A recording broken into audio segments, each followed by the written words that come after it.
मैंने आपसे प्रॉमिस किया था ना कि जो आपको मैं ये गेस्ट पेपर दे रहा हूँ इसका आपको सोल्यूशन भी करवा दूंगा। तो यहाँ पे आपका लेटेस्ट एक मैं गेस्ट पेपर लेके आया हूँ बोर्ड परीक्षा 2023-24 जो कि आपका फरवरी में कंडक्ट होने वाला है, उसके लिए है। अगर अभी तक वीडियो को लाइक नहीं किए तो यार आपसे रिक्वेस्ट है कि वीडियो को लाइक कर दो। लाइक टारगेट है आपका 1000। आपके पास टाइम बहुत कम है, क्योंकि मान लीजिए ठीक है छुट्टी का दिन चल रहा है, 1-2 दिन ज़्यादा छुट्टी है, उसके बाद आप बोर्ड एग्ज़ाम पर फोकस करिए, क्योंकि आपके पास टाइम बिल्कुल भी बचने वाला नहीं है। वो चाहे जीव विज्ञान की बात करें या चाहे हम फिजिक्स की बात करें या बात करें केमिस्ट्री की या फिर बात करें हम इंग्लिश की, हर एक विषय को बहुत ही अच्छे तरीके से आपको मैं दूंगा, टेंशन मत लीजिएगा। अगर आपके अंदर जुनून है तो मैंने जुनून बैच लॉन्च किया, लिंक के अंदर डिस्क्रिप्शन बॉक्स जाइए। लास्ट 4 ईयर का पेपर सोल्यूशन आप पाइए विथ वीडियो, पीडीएफ और बोर्ड की कॉपी पर सब कुछ आपको मिलेगा। लिंक के अंदर डिस्क्रिप्शन बॉक्स ज्वाइन कर लो। तो आज का पेपर कोड देख लीजिए 348 FV। यहाँ पे मैं ये पेपर कोड आपको विथ सोल्यूशन लेकर आया हूँ। फुल वीडियो में सोल्यूशन देने वाला हूँ। जो सोल्यूशन आपके लिए रहेगा वो आप खुद से कर लीजिएगा, जो मेरे द्वारा हो पाएगा वो मैं पूरा करवा दूंगा। तो 70 नंबर का क्या रहेगा आपका पूर्णांक रहेगा। 3 घंटे 15 मिनट का आपके पास क्या रहेगा पूरा टाइम रहेगा। प्रारंभ के जो 15 मिनट रहेंगे वो आपको प्रश्न पत्र पढ़ने के लिए क्या रहेंगे, निर्धारित रहेंगे। सभी प्रश्न करना अनिवार्य रहेगा और आवश्यकता अनुसार आप अपने उत्तर की जो पुष्टि है वो आप रेखा चित्रों के द्वारा आपको करना रहेगा, ठीक है ना। प्रत्येक प्रश्न के निर्धारित अंक उसके सामने दिए रहेंगे, आप देखकर सॉल्व करेंगे। सबसे पहले बहुविकल्पीय प्रश्न यहाँ पे हम लोग एक एक करके सॉल्व करते हैं। सही विकल्प चुनकर अपनी उत्तर पुस्तिका में लिखिए। सबसे पहला क प्रश्न यहाँ पे, भारतीय भ्रूण विज्ञान का पिता कहते हैं। जो भारतीय भ्रूण विज्ञान के पिता कहे जाते हैं हम कहते हैं प्रोफेसर पंचानन माहेश्वरी। कौन है यहाँ पे? प्रोफेसर पंचानन माहेश्वरी, डॉक्टर हरगोविंद खुराना या डॉक्टर बीरबल साहनी। डॉक्टर बीरबल साहनी। तो यहाँ पे ये पूछा जा रहा है कि आपके इसके लेखक कौन हैं, भ्रूण विज्ञान के जो जनक है किसे कहा जाता है? तो प्रोफेसर पंचानन माहेश्वरी को क्या कहा जाता है? भ्रूण विज्ञान का जनक कहा जाता है। किसे? राइट ऑप्शन सेकंड वाला हो जाएगा, प्रोफेसर पंचानन माहेश्वरी। 200 लघु बीजाणुओं के निर्माण के लिए प्रकार्यात्मक लघु बीजाणु मात्र कोशिकाओं में कितने अर्धसूत्री विभाजन होंगे? तो आप 200 में 4 का भाग दे दीजिए, कितना हो जाएगा? 50। तो सेकंड ऑप्शन क्या हो जाएगा आपका? राइट हो जाएगा। उसके बाद देखिए यहाँ पे अगला प्रश्न है। अगला प्रश्न यहाँ पे, निम्नलिखित में से कौन जीवन के अस्तित्व के लिए सबसे बड़ा खतरा है? यानी कि जीवन के अस्तित्व के लिए सबसे बड़ा खतरा क्या है? मरुस्थलीकरण, वनोन्मूलन, विकिरण या ध्वनि प्रदूषण। तो जीवन के अस्तित्व के लिए सबसे जो बड़ा खतरा है वह है आपका वनोन्मूलन। वनोन्मूलन जो है यह सबसे बड़ा खतरा है। किसके लिए? आपके जिंदगी के अस्तित्व के लिए सबसे बड़ा खतरा है। दलहनी पौधों की जड़ों में पाया जाता है। यानी जो दलहनी पौधे होती हैं, जो दलहनी पौधे होते हैं, अब दलहनी कौन कौन से होते हैं सर? जैसे हमारे दलहनी फसल में आता है आपका दालें, प्रमुख रूप से चना हो गया, मटर हो गया, ये सब क्या होते हैं? ये सब दलहनी पौधे के उदाहरण हैं। अब इसमें पाया जाता है, क्या पाया जाता है? तो इसमें राइजोबियम लेग्यूमिनोसेरम पाया जाता है। क्या पाया जाता है? राइजोबियम लेग्यूमिनोसेरम पाया जाता है। जो दलहनी पौधे होते हैं इनकी जड़ें में क्या पाया जाता है? राइजोबियम लेग्यूमिनोसेरम पाया जाता है। उसके बाद आपका निश्चित उत्तरीय प्रश्न है। निश्चित उत्तरीय प्रश्न में ये तो आप बना ही लोगे। मनुष्य के शुक्राणु की संरचना आप खुद से ड्रा कर लोगे, इसको बताने की जरूरत नहीं है, आप इसे कर ही लोगे। आपके बुक में मिल जाएगा, क्वेश्चन बैंक मिल जाएगा, तो इसको आप कर ही लोगे। उसके बाद यहाँ पे अगला प्रश्न है, उन गैसों के नाम लिखे जिनके कारण ग्रीन हाउस प्रभाव होता है। ऐसी कौन कौन से गैसें होते हैं जिनके कारण ग्रीन हाउस प्रभाव होता है? तो वायुमंडल में बढ़ती ग्रीन हाउस गैसें जैसे methane, carbon dioxide, nitrous oxide, chlorofluorocarbon आदि पृथ्वी के तापमान को बढ़ा रहे हैं, जिससे ग्रीन हाउस प्रभाव की हानिकारक स्थिति उत्पन्न हो रही है।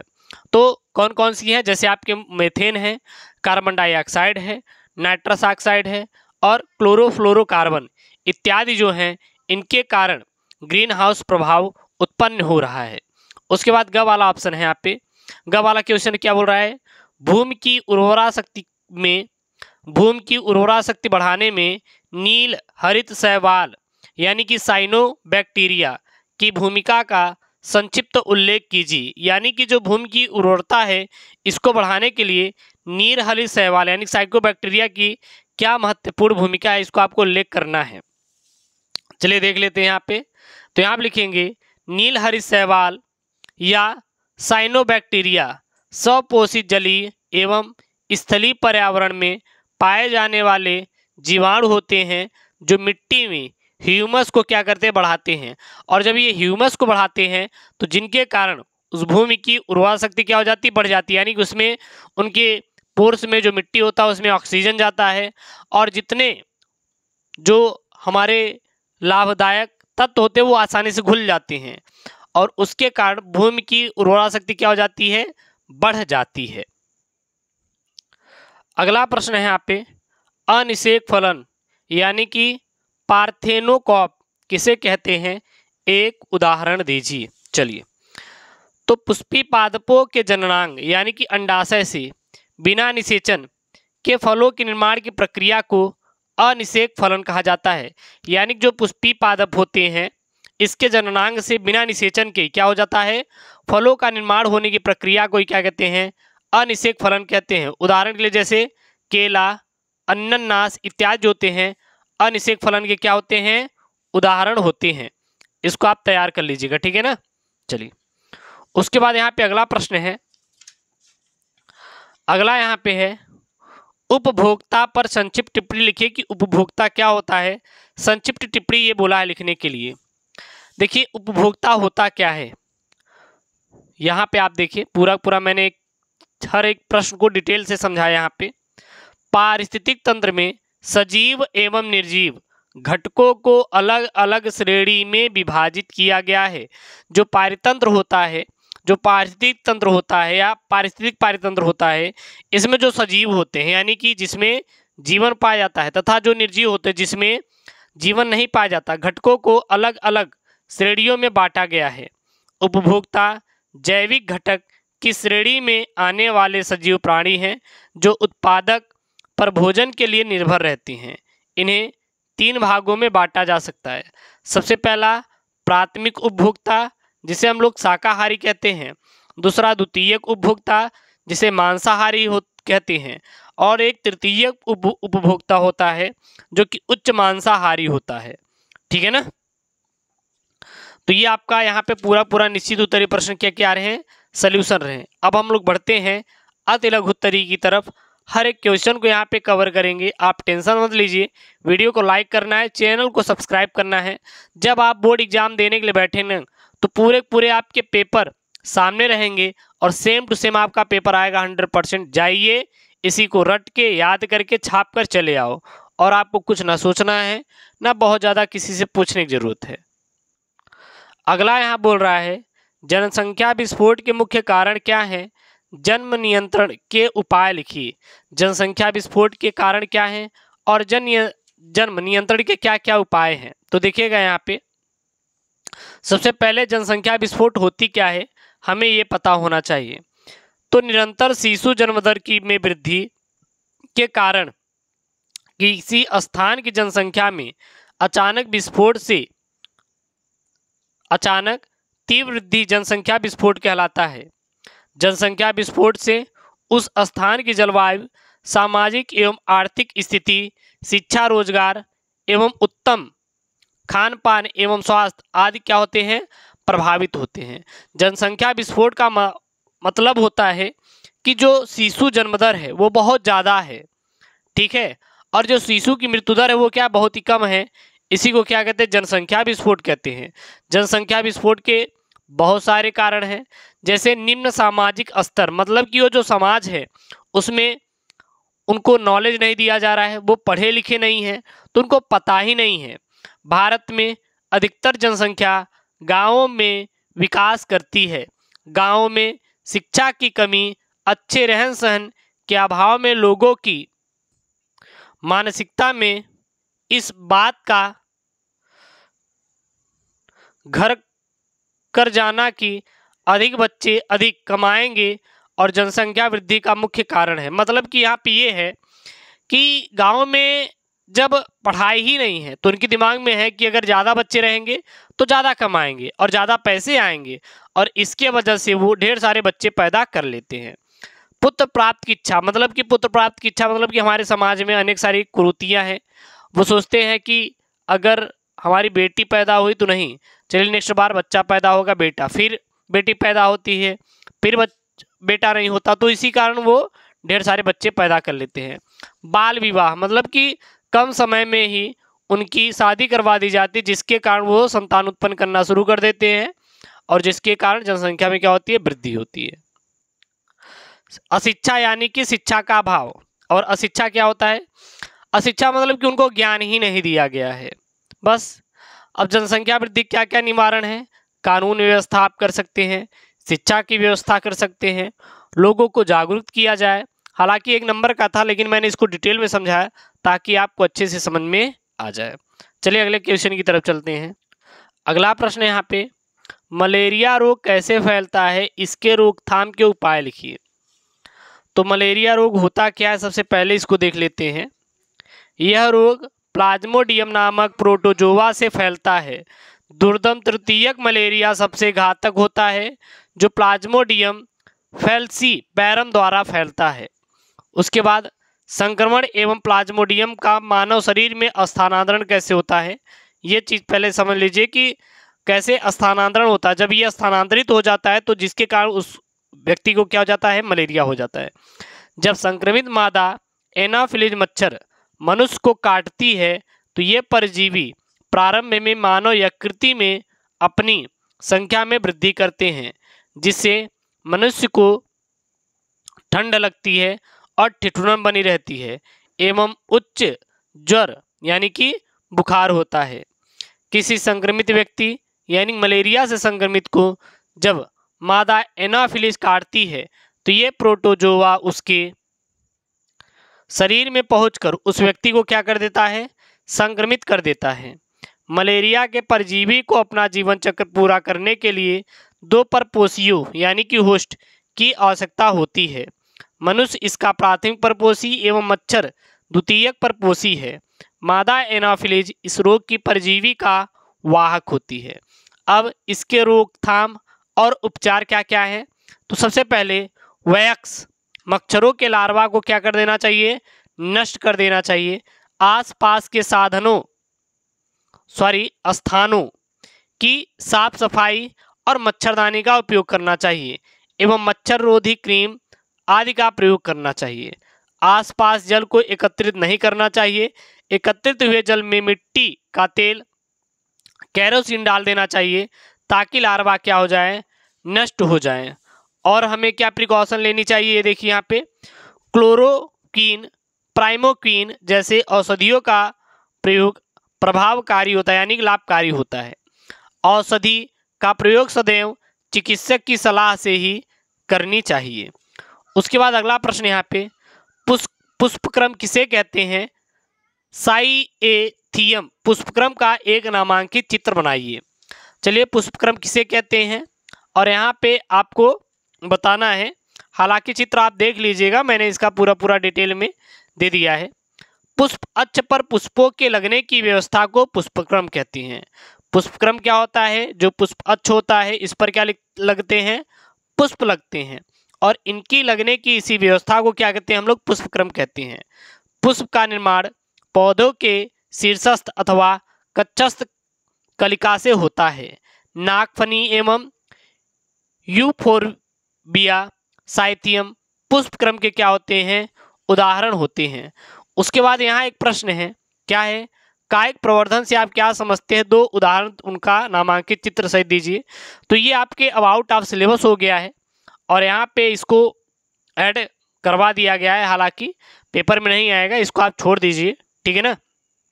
थोड़ा प्रिंटिंग मिस्टेक हो गया था इसलिए ये आपके आउट ऑफ सिलेबस है, पेपर में आने वाला नहीं है, इसलिए अब आपको इसको पढ़ने की जरूरत बिल्कुल भी नहीं है।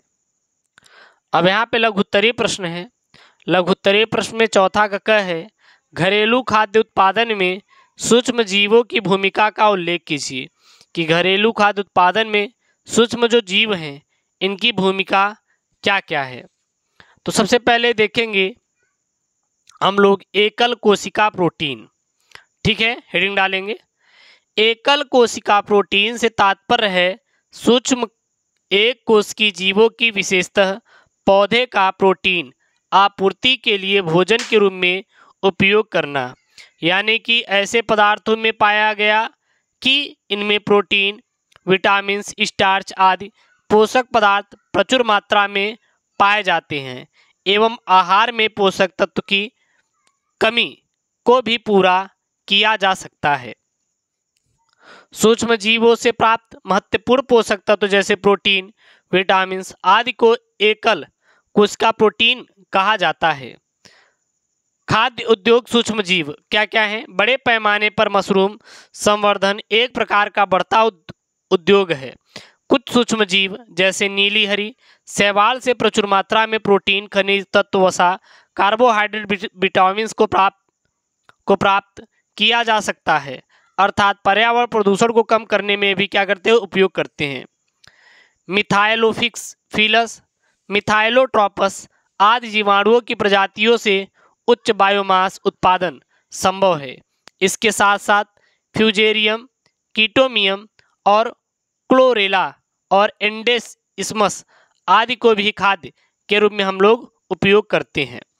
और इसका हम लोग कहाँ कहाँ उपयोग करते हैं, तो यहाँ देख लीजिए, जैसे कि डेयरी उद्योग में सूक्ष्म जीव का उपयोग करते हैं, जैसे कि लैक्टोबैसिलस जीवाणु किण्वन विधि द्वारा दूध से दही, पनीर, छाछ आदि खाद्य पदार्थों का निर्माण होता है। जीवाणु लैक्टोज शर्करा को किण्वन द्वारा लैक्टिक अम्ल में परिवर्तित कर देते हैं और विभिन्न खाद्य पदार्थों में प्रयुक्त जीवाणु निम्नलिखित हैं, जैसे कि यहाँ पे दही है, पनीर है, मक्खन है, मट्ठा है, छाछ। कौन कौन से यहाँ पे आपके जीवाणु हैं और उपयोग होते हैं, तो ये यहाँ पे लिखा है। हालांकि ये लिखना नहीं है, मैंने आपके लिए डलवा दिया, अगर आपको चाहिए तो इसको नोट कर लीजिए, बट आपके पेपर में आने वाला बिल्कुल भी नहीं है। अगला यहाँ प्रश्न है, क्या बोल रहा है कि निम्नलिखित पर संक्षिप्त टिप्पणी कीजिए। किस पर? आनुवांशिक रूपांतरित फसलें और जैव प्रौद्योगिकी का स्वास्थ्य में उपयोग, इन दोनों पर क्या करना है, आपको टिप्पणी करना है। तो यहाँ पे इसका हम लोग पहला देखेंगे। पहले आनुवांशिक रूपांतरित पौधे होता क्या है? आनुवांशिक रूपांतरित फसलें जीनी अभियांत्रिकी द्वारा उन्नत लक्षण वाले डीएनए को दूसरे पौधे या जंतु में स्थानांतरित करके उनमें वांछित लक्षणों को विकसित करने की तकनीकी डीएनए पुनर्योगज तकनीकी कहलाती है।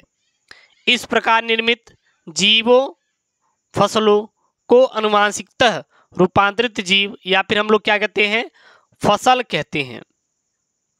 जीएमओ पौधों के निम्नलिखित लाभदायक उपयोग हैं, जैसे मतलब कि जो आनुवांशिक रूपांतरित पौधे होते हैं इसको हम लोग क्या बोलते हैं शॉर्ट में, जीएमओ, और वैसे कैसे बोलते हैं हिंदी में, अनुवांशिक रूपांतरित पौधे के निम्नलिखित रूपांतरित फसलों के निम्नलिखित लाभ हैं, जैसे कि वातावरणीय असंतुलन जैसे ठंडा, सूखा, ताप, मिट्टी में लवण की अधिकता के प्रति अनुकूलता अथवा अधिक सहिष्णुता प्रदर्शित करने वाले पौधों का निर्माण करता है। ये खाद्य पदार्थों के पोषक स्तर में वृद्धि करता है, जैसे गोल्डन राइस का विकास जिनमें विटामिन ए की प्रचुर मात्रा पाई जाती है, और ठीक है ना।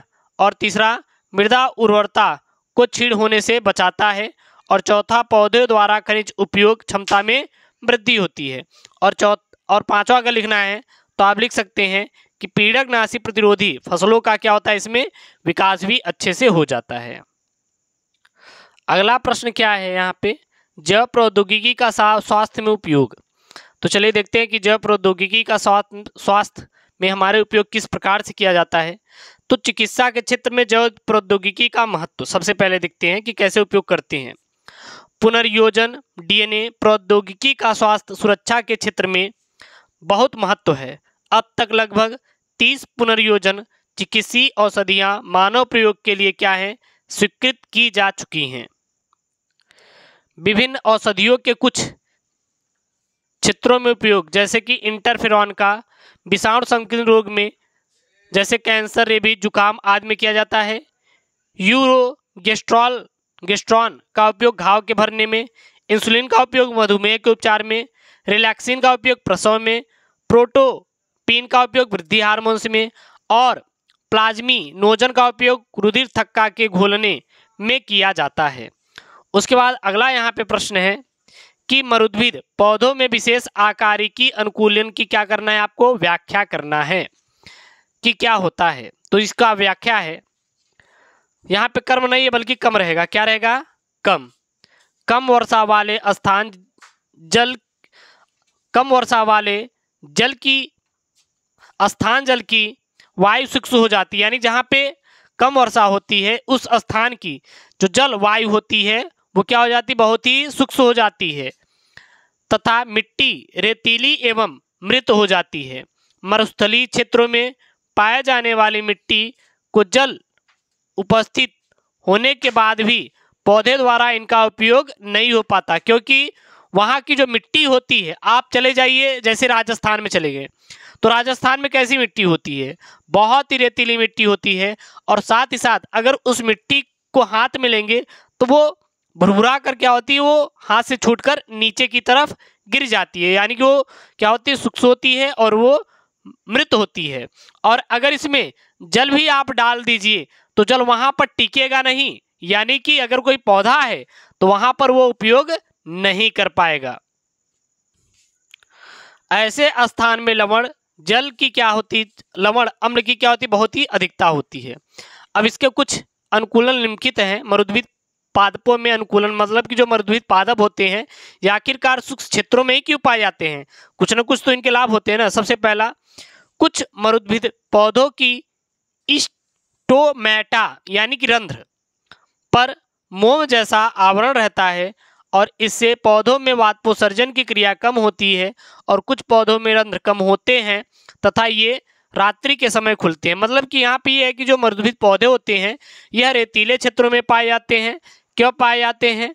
क्योंकि वहाँ पे कोई अन्य पेड़ टिक ही नहीं सकता, क्योंकि वहाँ पे वाष्पोत्सर्जन की क्रिया बहुत ज़्यादा होती है। यानी कि जब आप कोई भी चीज़ सुखाकर धूप में डालते हैं तो ऑटोमेटिक जो हमारा कपड़े में पानी होता है वो वाष्प बनकर उड़ जाता है ना।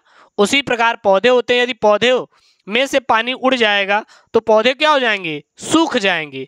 इसीलिए जो मरुद्भिद पौधे होते हैं उसमें रंध्र नहीं पाया जाता, ताकि उसका जो पानी है वो उड़े न, वाष्पोत्सर्जन की क्रिया ना हो। प्रायः मरुद्भिद पौधों की जड़ें भूमि में अधिक गहराई तक जाती हैं। इन जड़ों में मूल रोम एवं मूल गोप सुविकसित होते हैं, जैसे कि आपका यहाँ पे एक उदाहरण भी इन्होंने दिया है। तीसरा, आपका इसमें जो पत्तियां होती है कांटों में रूपांतरित हो जाती हैं, और पत्तियों की चिकनी सतह उष्मा को परावर्तित करने में क्या करती है? बहुत ही हेल्प करती है, बहुत ही सहायक होती है। जैसे नागफनी में कांटेदार रूपांतरित पत्तियां और पार्किंसोनिया में रूपांतरित पर्णफलक।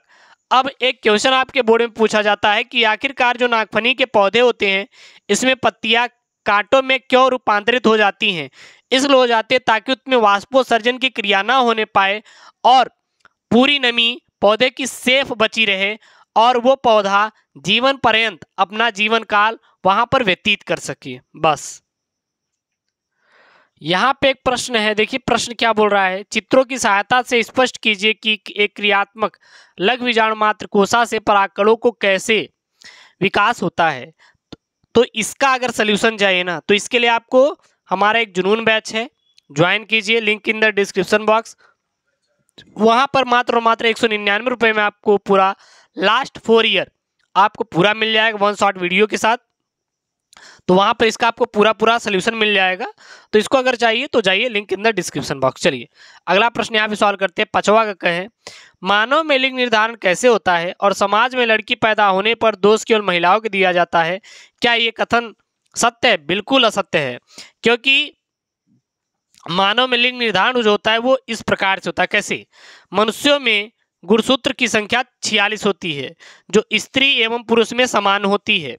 जोड़ी गुणसूत्रों में, मतलब कि अगर बात करें 23 जोड़ी गुणसूत्रों में 22 जोड़ी गुणसूत्र समजात यानी कि ऑटोसोम्स कहलाते हैं, तथा एक जोड़ी गुणसूत्र जो पुरुष में भिन्न होता है जिसे हम लोग लिंग गुणसूत्र कहते हैं। यानी कि जो मनुष्य होते हैं उसमें कुल 46 गुणसूत्र पाए जाते हैं, यानी कि 23 जोड़ी गुणसूत्र पाए जाते हैं। 22 जोड़ी गुणसूत्र पुरुष और महिला दोनों में समान होते हैं, जिसे हम लोग ऑटोसोम्स कहते हैं। और लास्ट का 23वां जोड़ा जो भिन्न होता है किसी में पुरुष में, उसको हम लोग क्या कहते हैं, लिंग गुणसूत्र कहा जाता है। हालांकि स्त्री में लिंग गुणसूत्र ऑटोसोम्स को ही क्या करते हैं, समरूप होता है। अतः यहाँ पे फिगर आउट किया गया है 22 जोड़े प्लस XX लिंग गुणसूत्र किसमें, स्त्री में, तथा 22 जोड़े प्लस 1 XY गुणसूत्र किसमें, पुरुष में। देखिए इसमें दोनों में समान है, लेकिन आपका इसमें जो पुरुष होता है इसमें XY हो जाता है और यहाँ पे स्त्री में XX सूत्र यहाँ पे गुणसूत्र हो जाता है। माता पिता से संतान को कौन सा लिंग गुणसूत्र प्राप्त होगा, यह लैंगिक जनन की प्रक्रिया पर निर्भर करता है। मादा में युग्मक जनन में अर्धसूत्रीय विभाजन द्वारा निर्मित अंडाणु में X गुणसूत्र तथा पुरुष में शुक्राणुओं में 50% X गुणसूत्र तथा 50% Y गुणसूत्र की संभावना होती है। हम कह सकते हैं कि लिंग निर्धारण मतलब कि किस प्रकार से होता है, जो मादा का X गुणसूत्र और नर का यानी कि पुरुष का 50% X और 50% Y, यानी कि इन दोनों में से कोई एक पार्टिसिपेट करेगा और ये क्या होता है, लिंग निर्धारण होता है। अतः पुरुष लिंग गुणसूत्रों पर निर्भर करता है कि मादा गुणसूत्र पर, मतलब कि X यहाँ पे, अर्थात यहाँ का कुल मतलब कि ये है, आपको मैं फिगर समझा देता हूँ तभी ये समझ में आप अपने से लिख लेंगे, ठीक है ना। इसके लिए मैं आपको फिगर समझा रहा हूँ। अब देखिए यहाँ पे आपको समझाएगा। देखिए ये मादा है जिसमें XX गुणसूत्र है और ये क्या है, नर है जिसमें XY है। जब इसमें से मादा में से X गुणसूत्र निकलेगा और नर में से X या Y निकलेगा, अगर X निकला तो XX बनाया, अगर Y निकला तो क्या बनाया, XY बनाया। अगर XX मिलेगा तो पुत्री और XY मिलेगा तो पुत्र। तो कुल मिला के यहाँ पर नर ही है, जिसके वजह से क्या हो रहा है, लिंग का निर्धारण हो रहा है। क्लियर है, तो आप इसको डिटेल में लिख दीजिएगा और ये फिगर जरूर बनाइएगा, क्योंकि बायोलॉजी में फिगर यार इंपॉर्टेंट हो जाता है और इसका बहुत ही महत्वपूर्ण भूमिका होता है। अगला प्रश्न यहाँ पे ख वाला, मांसल फसल किसे कहते हैं और इनके महत्व का उल्लेख कीजिए कि मांसल फल किसे कहते हैं और इसके क्या क्या महत्व हैं। देखिएगा यहाँ पे सबसे पहले मांसल फसल क्या होता है। वनस्पति जगत में पौधों के अंडाशय से फल का विकास होता है। बीज का निर्माण बीजांड से होता है। परिपक्व होने के बाद फलभित्ति का कुछ भाग या पूरा भाग मांसल यानी कि गूदेदार हो जाता है, जिसे हम लोग क्या कहते हैं, मांसल फल भी कहते हैं। इसे क्या कहते हैं हम लोग, मांसल फल कहा जाता है। यहाँ तक क्लियर है ना ये लाइन। उसके बाद मांसल फल के क्या क्या महत्व है यहाँ पे देखिए। ये बीज प्रकीर्णन में सहायक होते हैं और ये फल जंतुओं को अपनी ओर आकर्षित करते हैं, अतः बीजों का प्रकीर्णन करते हैं। मतलब कि कुल मिला के जैसे कि आम जो होता है, ये क्या गूदेदार फल है कि मांसल फल है, तो ये भाई साहब किस प्रकार का फल है, आप लोग कमेंट कीजिए। उसके बाद आप दूसरा है, पौधों को वातावरण के प्रति अनुकूल बनाते हैं। और तीसरा, मांसलों का फल प्रायः रेशेदार फलों की श्रेणी में आते हैं, जो पोषक तत्वों का एक प्रमुख क्या होते हैं, घटक में माने जाते हैं। उसके बाद अगला प्रश्न यहाँ पे, अनुवांशिक विकार क्या है और वर्णांधता का आपको क्या करना है, वर्णन करना है। तो अनुवांशिक विकार क्या होता है, फिर हम लोग वर्णांधता के बारे में जान लेते हैं। अनुवांशिक विकार क्या, सबसे पहले जिन अनुवांशिकी लक्षणों का वाहक होता है जो मनुष्य एवं अन्य जीवों के अनुवांशिक लक्षणों को जनक से संतान में पीढ़ी दर पीढ़ी ले जाते हैं। इस क्रम में क्रोमोसोम की संरचना में हुए अवांछित परिवर्तन के कारण जीवों में कोई विकार उत्पन्न होते हैं जो पीढ़ी दर पीढ़ी होते हैं, और इसे क्या कहते हैं हम लोग, अनुवांशिक विकार कहते हैं। जैसे उदाहरण के लिए Down syndrome, sickle cell anaemia और वर्णांधता, क्लाइनफेल्टर सिंड्रोम इत्यादि इसके क्या है, उदाहरण हैं। अब यहाँ पर बोला था वर्णांधता के बारे में टिप्पणी करने के लिए, तो वर्णांधता में पीड़ित व्यक्ति प्रायः लाल एवं हरे रंगों में विभेद नहीं उत्पन्न कर पाते। इस रोग का जीन X गुणसूत्र पर स्थित होता है तथा ये जीन्स अप्रभावी होते हैं। पुरुष इस रोग से पीड़ित होते हैं तथा स्त्रियां इसकी वाहक होती हैं। मतलब कुल मिला के जो पुरुष को क्या होता है, वर्णांधता होता है, लेकिन महिलाओं को वर्णांधता नहीं होती, बल्कि जब इनका गुणसूत्र उनके ओयम में जाता है, किसके, महिला के, तब वहां से एक बच्चा पैदा होता है और जिसके अंदर क्या हो जाता है, ये वर्णांधता घुस जाता है। कुल मिला के समझ सकते हैं, जब एक वर्णी स्त्री का विवाह सामान्य पुरुष के साथ होता है तो इनके संतानों में पुत्र वर्णांध होंगे और पुत्रियां इस रोग का क्या होंगी, वाहक होंगी। मतलब कि लड़कियां कभी भी वर्णांध नहीं होती, बल्कि ये वाहक का काम करती। वाहक मतलब जैसे आप समझ लीजिए कि अगर एक मनुष्य है, मनुष्य मतलब एक कोई आदमी है और एक क्या है आपका कार है, तो जो चलाने वाला है, जो काम करने वाला है वो मनुष्य है, लेकिन वाहक कौन है, ले जाने वाला कौन है, वो कार है। तो मतलब कुल मिला के कह सकते हैं कि लड़कियों में वर्णांधता कभी भी नहीं पाया जाता। केवल किसमें पाया जाता है, केवल यह वर्णांधता जो पाया जाता है यह पुरुषों में पाया जाता है। आज ये चीज क्लियर हो गई होगी आपको, ठीक है। उसके बाद यहाँ पे अगला प्रश्न, यहाँ पे जीवन की उत्पत्ति में मिलर के प्रयोग का आप लोग महत्व बताइए कि क्या इसके महत्व हैं। चलिए यहाँ पे अगला प्रश्न देख लेते हैं हम लोग, जीवन की उत्पत्ति में मिलर के क्या क्या प्रयोग के महत्व हैं। तो ओपेरेन के सिद्धांत की पुष्टि करने के लिए अमेरिकी वैज्ञानिक मिलर ने अपने प्रयोगों द्वारा किए गए प्रयोगशाला यंत्र में कार्बनिक यौगिकों बनाने का प्रयास किया। मिलर ने निम्नलिखित प्रयोग किया। सबसे पहले मिलर ने 5 लीटर क्षमता वाले एक फ्लास्क में 2:12 में मेथेन, अमोनिया एवं हाइड्रोजन का गैसीय मिश्रण भर दिया और इसे एक ओर से 2 समगोड़ों पर मुड़ी हुई एक कांच की नली में जोड़ दिया, जो विद्युत प्रवाह करने पर चिंगारियां मुक्त करते हैं। इस कारण इसे चिंगारी विमुक्त उपकरण कहा गया। छोटे फ्लास्क को गर्म करने पर नली में जलवाष्प संचारित होने लगता था। अब निरीक्षण और निष्कर्ष क्या निकलता है। इस प्रयोग से मिलर ने देखा कि ओपेरेन द्वारा बनाए गए सिद्धांत की पृथ्वी प्रारंभ में बहुत गर्म रही होगी, अतः उस प्रकार की स्थिति पैदा हुई जब जल का वाष्प संचार बड़े फ्लास्क में वायुमंडलीय गैसों का बनना, इलेक्ट्रोड से चिंगारी यानी कि बिजली उत्पन्न होना जैसे अनेक प्रभाव दिखाई दिए। उसके बाद दूसरा निष्कर्ष क्या निकला, प्रयोग में जटिल कार्बनिक यौगिक, अमीनो अम्ल, शर्करा आदि का निर्माण होता है। उसके बाद यहाँ पे अगला प्रश्न, यहाँ पे छठा का प्रश्न है, डीएनए फिंगरप्रिंटिंग का आप लोग क्या करना है, वर्णन करना है कि डीएनए फिंगरप्रिंटिंग होता क्या है। चलिए देखते हैं यहाँ पे डीएनए फिंगरप्रिंटिंग के बारे में। सबसे पहले सन 1984 ईस्वी में एलेक्स जेफरी ने बताया कि अनुवंशिक डीएनए को प्रोब के रूप में प्रयोग किया जिसमें बहुरूपता मिलती है। मतलब कि इन्होंने सबसे पहले 1984 ईस्वी में एलेक्स जेफरी ने बताया था, और एलेक्स जो जेफरी थे इन्होंने अनुवंशिक डीएनए यानी जो अनुवांशिक डीएनए है इसको प्रोब के रूप में प्रयोग किया जिसमें बहुरूपता मिली यानी बहुत सारे रूप दिखाई दिए। इसे अनुबद्ध परावर्तक की विभिन्न संख्या भी कहा जाता है। डीएनए फिंगरप्रिंटिंग के लिए रुधिर, लार, बार, रेजर, दंत ब्रश, त्वचा, हड्डी एवं शुक्राणु आदि से प्राप्त करते हैं। डीएनए के न्यूक्लियोटाइड अणुओं के क्रम की समानता के आधार पर 2 व्यक्तियों के डीएनए की समानता को देखते हैं। तो ये क्या आपका डीएनए फिंगरप्रिंटिंग, जैसे रेप, बलात्कार, हत्याओं इत्यादि को पता लगाने के लिए हम लोग डीएनए फिंगरप्रिंटिंग का क्या करते हैं, उपयोग करते हैं। यानी कि हर एक व्यक्ति का अलग अलग डीएनए होता है और उस डीएनए के माध्यम से ये पता कर सकते हैं कि आखिरकार ये अपराध किया है या फिर नहीं। डीएनए फिंगरप्रिंटिंग का उपयोग कहाँ कहाँ है, जैसे कि न्यायालयीय पहचान जैसे हत्या, बलात्कार एवं अन्य अपराधों के निर्धारण में सहायक होता है। पैतृक परीक्षण में क्या करता है, मदद करता है। विलुप्त होने वाले जंतुओं को संरक्षित करने में क्या करता है, बहुत ही हेल्प करता है। उसके बाद यहाँ पे अगला प्रश्न है कि डीएनए तथा आरएनए में 6 अंतर बताइए। डीएनए और आरएनए में 6 अंतर, यह आपका इंपॉर्टेंट टॉपिक बोर्ड के लिए तैयार कर लीजिए। एक तरफ डीएनए, दूसरी तरफ आरएनए। यह केंद्रक में पाया जाता है और यह कोशिका द्रव्य में पाया जाता है।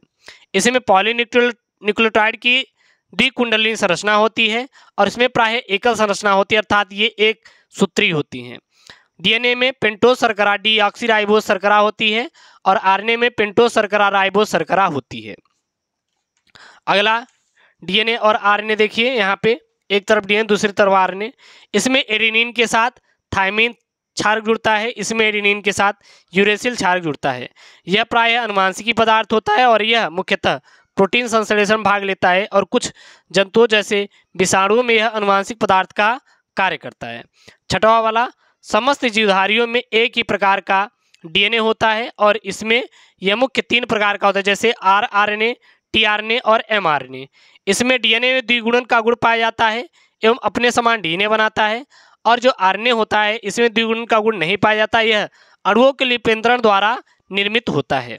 उसके बाद यहाँ पे अगला प्रश्न है ग वाला, बायोपायरेसी से आप क्या समझते हैं और उदाहरण सहित आपको बताना है। चलिए देखते हैं कि बायोपायरेसी क्या होती है।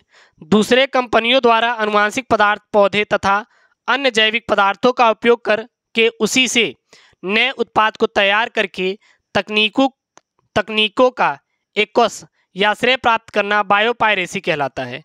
इसका एक उदाहरण एशियाई कृषि में विकसित बासमती चावल है। बासमती धान अपनी सुगंध व स्वाद के लिए प्रसिद्ध है एवं इनकी लगभग 27 किस्में भारत में उगाई गई हैं। वर्ष 1977 में एक अमेरिकी कंपनी ने बासमती धान पर अमेरिकन पेटेंट व ट्रेडमार्क कार्यालय द्वारा पेटेंट का अधिकार प्राप्त कर लिया और कई विकासशील देश जैव विविधता तथा जैव संसाधन हैं उनसे संबंधित परंपरागत ज्ञान से संबंधित हैं, जिनका उपयोग आधुनिक उपयोग में किया जाता है। जैविक संसाधनों का व्यावसायिक तौर पर उपयोग करने के मत में कई विवाद चलते रहे हैं या चलते रहते हैं, जिसके कारण कुछ राष्ट्र अपने संसाधनों एवं परंपरागत ज्ञानों का दूसरे राष्ट्र द्वारा बिना पूर्वानुमत यानी कह सकते हैं कि बिना किसी से अनुमति लिए बिना ही, ठीक है ना, उसका उपयोग कर रहे हैं, जिसमें 2100 नियम संबंधित आपातकालिक प्रावधान, अनुसंधान एवं विकासी प्रयास क्या है शामिल हैं। उसके बाद यहाँ पे अगला प्रश्न है, क्या बोल रहा है, कैंसर के बारे में क्या बोल रहा है। आप देखिए, कैंसर को परिभाषित कीजिए और इसके विभिन्न प्रकारों पर आपको टिप्पणी करना है कि कैंसर क्या होता है। देखिएगा यहाँ पे कैंसर होता क्या है। मानव शरीर में कोशिका विभाजन नियमित एवं नियंत्रित है। परिणाम स्वरूप कैंसर कोशिकाओं में लगातार कोशिका विभाजन होता रहता है और जिसे हम लोग क्या कहते हैं, कैंसर कहते हैं। विभिन्न प्रकार के कारक जैसे तंबाकू, निकिल, धुआं, क्रोमियम विषाणु, यूवी किरणें, एक्स किरणें, गामा किरणें आदि आंकोजिन्स यानी कि कैंसर कारक जीन्स को सक्रिय कर देते हैं और जिसके कारण क्या हो जाता है, उस व्यक्ति को कैंसर हो जाता है। अब विभिन्न प्रकार के कैंसर जैसे आपका साकोरमा, तो इस कोशिका का निर्माण मध्य जनन स्तर से बनो अंगों में होता है। कुछ उदाहरण है जैसे अस्थि कैंसर, लसिका कैंसर, लसिका ग्रंथियां प्रभावित होती हैं। और कार्सिनोमा क्या है, इसका निर्माण वाह्य जनन स्तर से बने अंगों में होता है, जैसे स्तन कैंसर, फेफड़ों का कैंसर और यकृत का कैंसर। ल्यूकीमिया या श्वेत रुधिर कणिकाओं में वृद्धि होने के कारण होता है, ये ल्यूकीमिया रोग है। और इसमें देखिए एक तो सामान्य कोशिकाएं होती हैं और दूसरी क्या होती है, कैंसर कोशिकाएं। जो सामान्य कोशिकाएं होती हैं यह नियंत्रित होती हैं और जिसमें नियमित विभाजन होता है, लेकिन जो कैंसर कोशिकाएं होती हैं यह अनियंत्रित होती हैं और जिसमें बहुत ज़्यादा ही क्या हो जाता है, कोशिका का विभाजन होने लगता है। क्लियर है। और यहाँ पर है आपका विस्तृत उत्तरीय प्रश्न 7 और 8 और 9। तो ये आपका 15 नंबर जो कंप्लीट करवाएंगे वो मैं करवाऊंगा जुनून बैच में। तो जुनून बैच जब आप ज्वाइन करेंगे तो वहाँ पे इसका आपको पूरा सोल्यूशन मिल जाएगा। Link in the description box जाके वहाँ पर इसका पूरा सोल्यूशन देख सकते हैं, ठीक है ना। और यहाँ पर मैंने बताया आज जो गेस्ट पेपर मैं बनाया हूँ यहाँ पे, जो कि जहाँ से आपके एकदम वायरल बारे प्रश्न है आपके पेपर में आने के लिए 70 में 70 आपकी गारंटी है दिलाने की। और जितने भी मैं पेपर लेकर आ रहा हूँ हर एक जिले का कोड, सभी जिले का कोड आप तैयार कर लीजिए और गारंटी दे रहा हूँ कि 70 में 70 आएगा। अब लास्ट डे आपके पास है और इस अंतिम दिनों में आपको पूरा 70 नंबर स्कोर करना है। तो ऐसी वीडियो पाने के लिए आपको चैनल को सब्सक्राइब करना है और वीडियो क्या कर देना, लाइक कर देना है। मिलते हैं नेक्स्ट वीडियो में दोस्तों। थैंक यू, जय हिंद।